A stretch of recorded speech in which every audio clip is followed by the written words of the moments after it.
Good morning students. RBL public school class 4th subject Hindi second chapter number 1 भाषा, लिपि और व्याकरण। तो आइए हम सबसे पहले देखते हैं इसमें भाषा के बारे में क्या बताया गया है।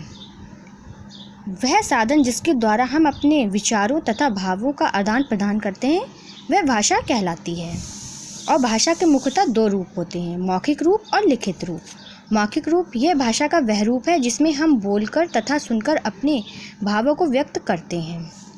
देखिए, समाचार वाचक समाचार सुना रहा है, लड़की गाना गा रही है, बच्चे बातें कर रहे हैं।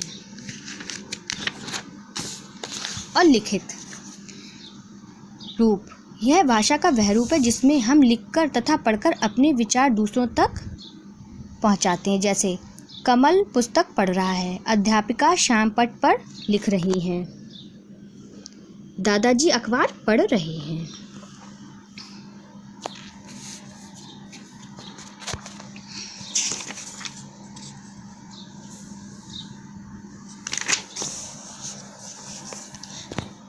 भाषाएं।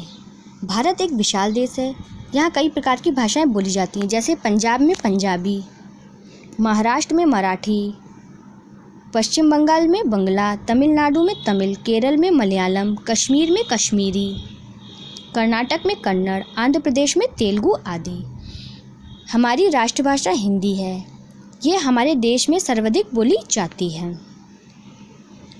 संसार के सभी देशों में अलग अलग भाषाएं बोली जाती हैं। जैसे इंग्लैंड में अंग्रेजी, जर्मनी में जर्मन, नेपाल में नेपाली, चीन में चीनी, फ्रांस में फ्रांसीसी आदि। अंग्रेजी भाषा को अंतर्राष्ट्रीय भाषा माना जाता है क्योंकि यह संसार के लगभग सभी देशों में बोली और समझी जाती है। लिपि। प्रत्येक भाषा को लिखने का ढंग अलग होता है। भाषा को लिखते समय कुछ चिन्हों का प्रयोग किया जाता है जिन्हें लिपि कहते हैं। भाषा। प्रत्येक भाषा की अपनी लिपि होती है। हिंदी भाषा की लिपि देवनागरी है।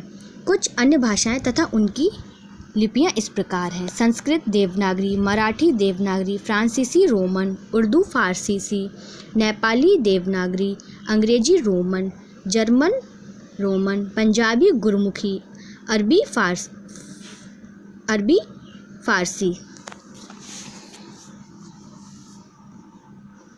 अब हम देखते हैं व्याकरण। दिए गए चित्र को ध्यान से देखिए। रिया सो रहे हैं, लड़के खेल रहे हैं।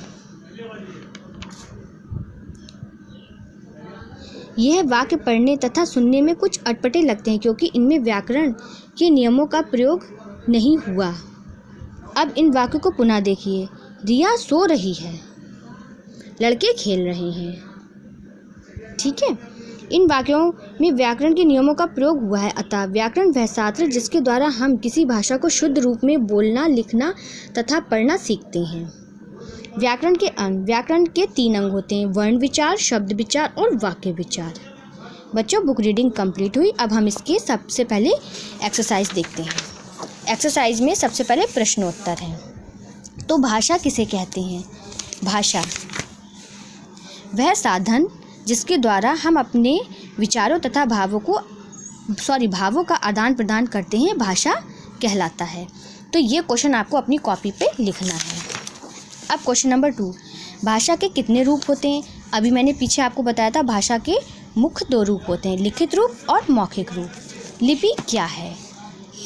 क्वेश्चन नंबर 3, लिपि क्या है? हिंदी तथा अंग्रेजी भाषा की लिपियाँ क्या हैं? प्रत्येक भाषा को लिखने का ढंग अलग होता है। भाषा को लिखते समय कुछ चिन्हों का प्रयोग किया जाता है जिन्हें लिपि कहते हैं। ये क्वेश्चन आपको इसमें लिखना है।